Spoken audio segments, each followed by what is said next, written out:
Era o feriado 1º de maio, uma data normalmente marcada pelas celebrações comunistas.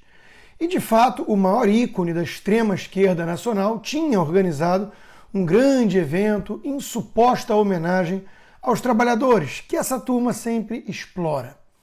Lula contaria com as centrais sindicais, cúmplices de sempre, além de tucanos, seus instrumentos de poder, e a galerinha do PSOL, os dinossauros que dispensam até visitas a museus de quem quer voltar no tempo. Se a classe operária tudo produz, a ela tudo pertence, escreveu Sâmia Bonfim. Claro, uma operária de fábrica, né? Mas Bolsonaro jogou água no chope da turma da mortadela. Na verdade, o bolsonarismo. Sem lideranças destacadas, um movimento orgânico começou a preparar uma manifestação no mesmo dia, em defesa dos verdadeiros trabalhadores, ou seja, aqueles explorados pela esquerda lulista e impedidos de trabalhar. Era um grito por liberdade, de quem não aguenta mais governador e prefeito autoritários, protegidos por ministros supremos. Um caso claro é o de João Agripino Dória, governador de São Paulo, que chegou ao ápice da cara de pau de se solidarizar com os milhões de desempregados, cujas medidas restritivas do seu governo produziram ou aumentaram muito a quantidade. Se juntar Mandetta, Dória, Amoedo, Eduardo Leite, a tal terceira via, não consegue colocar nem 10% da quantidade de pessoas que vimos nas ruas nesse fim de semana, a menos que seja para correr atrás deles. Eis o fato, tinha gente pra caramba. Milhares e milhares de carros que tinham pessoas com mais receio de se aglomerar, e mesmo numa pandemia, era muita gente também formando paredões humanos nas principais vias do país, mostrando o apoio popular ao presidente. Mas eis como a mídia relatou o ocorrido. Protestos pró-Bolsonaro interditam ruas e fazem carreatas em vários estados, dizia a manchete do UOL. Alguém já viu uma chamada falando do MST interditando as ruas nas suas manifestações? O jogo nunca esteve tão escancarado. Os isolacionistas radicais perderam. O povo não caiu na narrativa pseudocientífica e foi às ruas clamar por liberdade e defender o governo legitimamente eleito contra os golpistas supremos. Nossa democracia ainda respira. E a prova de que os patriotas não caem na conversa fiada dos inimigos da democracia está na reação ao deputado Arthur Duval, o Mamãe Falei, que tentou lacrar e foi enxotado sob gritos de lixo, lixo, lixo. Paulo Filipos, um ex-membro do MBL, resumiu: ver milhões de trabalhadores nas ruas hoje, contra a vontade do MBL, e sujeitos como Arthur Duval sendo expulsos por pais e mães de família ao som de lixo, lixo, lixo, é emblemático. O MBL respira por aparelhos desde que decidiu trair o povo brasileiro que dizia defender. Aqui se fez, aqui se paga. Mamãe lixei. E o povo percebe. Os carinhas do MBL se perderam totalmente. Diante da perda das narrativas e do controle das ruas, partiram para ofensas gratuitas contra gente séria e trabalhadora, seus eleitores de ontem, inclusive. Mais do que qualquer coisa, esses atos bolsonaristas são entretenimento para idosos, escreveu Renan Santos, o fundador do MBL. São como fãs de Justin Bieber, mais velhos.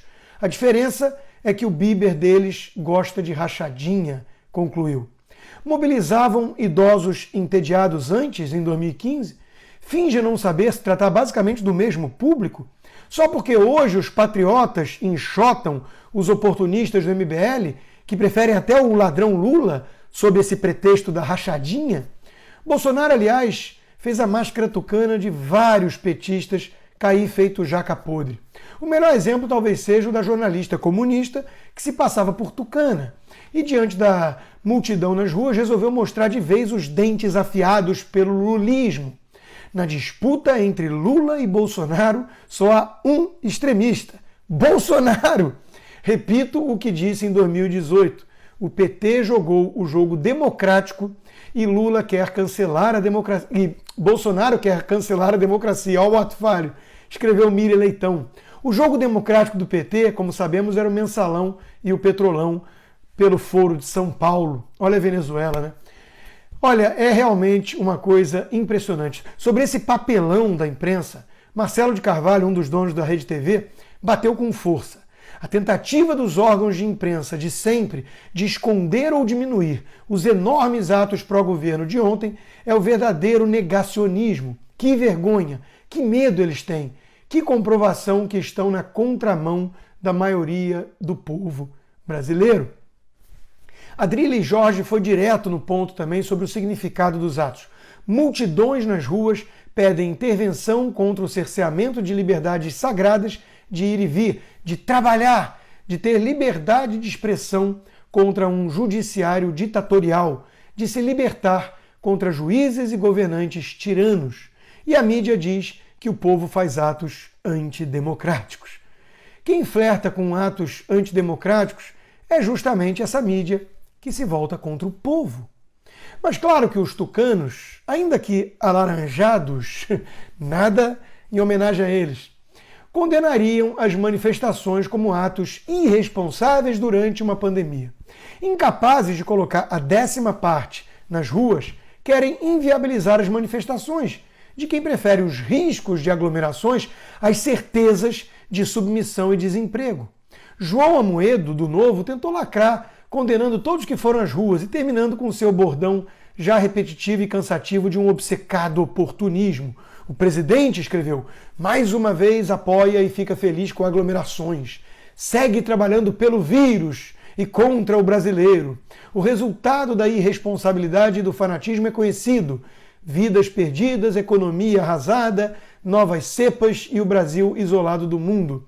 CPI e impeachment já, conclui. A mineira Bárbara, do canal Te Atualizei, rebateu com maestria. Se ficamos em casa, eles dizem que o apoio evaporou. Se saímos e mostramos que estamos aqui em massa, somos irresponsáveis. Querem nos encurralar na espiral do silêncio. Desmontamos a narrativa e isso dói. Eles querem o poder, o que é diferente de ganhar uma eleição. Quem é golpista mesmo, né? Outra narrativa que foi de vez para o saco nesse fim de semana é aquela de robôs que defendem um governo nas redes sociais. Silvio Navarro ironizou: nenhum instituto de pesquisa foi calibrado para calcular tantos robôs nas ruas.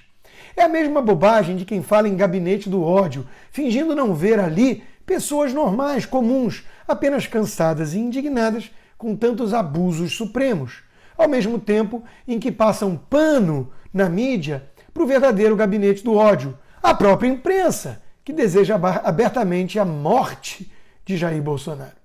E por falar em golpismo, outra bandeira presente nas manifestações foi a do voto auditável. É o mínimo que se exige, pois ninguém confia em urnas que não podem sequer ser auditadas. A deputada Bia Kicis vem lutando por essa pauta e teve a comprovação do seu enorme apoio popular. Além do voto auditável, o povo nas ruas quer, acima de tudo, talvez, colocar freios aos arbítrios supremos. E por isso um projeto de lei como o do deputado Sóstenes merece todo o apoio contra o ativismo judicial do STF, que será votado nessa quarta. Enfim, os brasileiros decentes mostraram a sua energia contra aqueles que tentam, em nome da ciência e da democracia, impor um regime obscurantista e autoritário e derrubar o presidente eleito. Não é preciso achar a gestão de Bolsonaro maravilhosa, excelente, para perceber onde mora o perigo real, a verdadeira ameaça à nossa democracia.